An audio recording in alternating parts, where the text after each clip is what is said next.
So what do we do when Barack Obama's term is over? Whether he finishes his 4 years is over, or he does another 8 years and it's over, because after 8 years it's over either way. Then what? Are we still in a post-racial society, or do we go back to the way things were? Because there's a tendency in this country to like to go back to the way things were. We have that today. We call it, they call it trying to integrate, but they don't say that anymore. Now it's gentrification. In the old days we used to call it urban renewal, and urban renewal was black people removal. All right, so now we're seeing that very same thing occurring, and not to say that I'm opposed to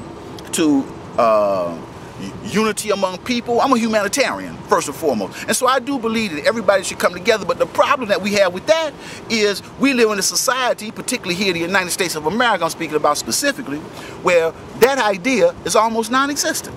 I mean, let me give you an example.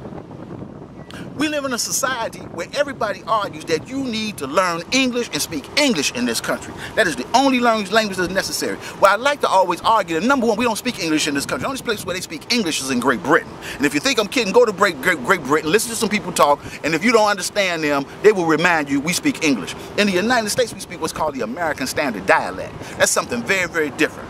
Now, we got a lot of people coming in this country who are Spanish speakers from all over. There's nothing wrong with that, because this is supposed to be, bring me your tired and your poor and your and all your other people longing to be free.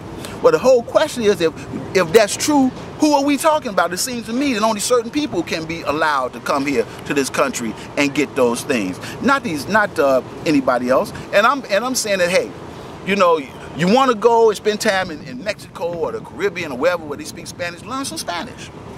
And so you can do that. If you want to go to what they call the Middle East, by the way, as I like to say, the middle of what, the east of where?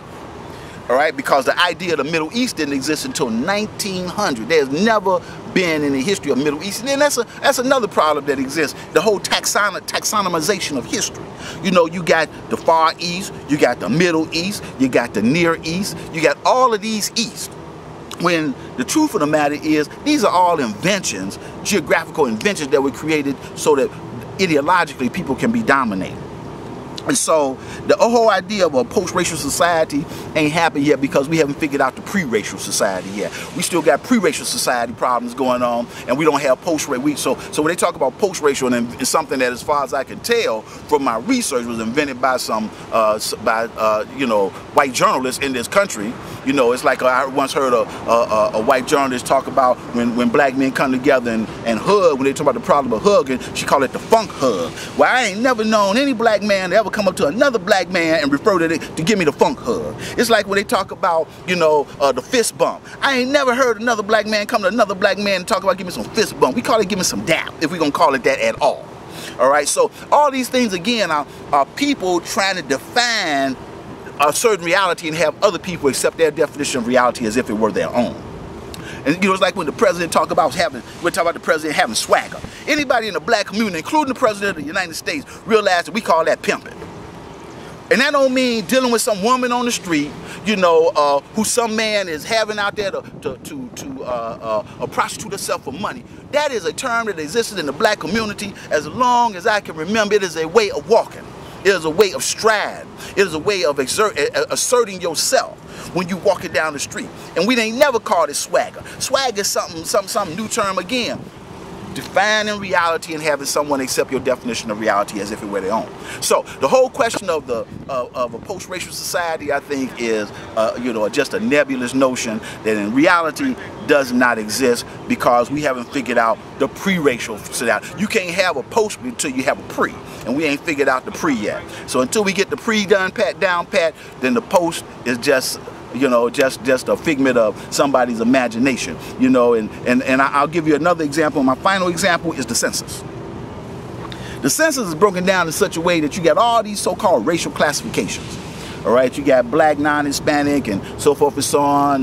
You got white, non-Hispanic. You got all these different type of definitions, and then they got this definition that they call mixed race.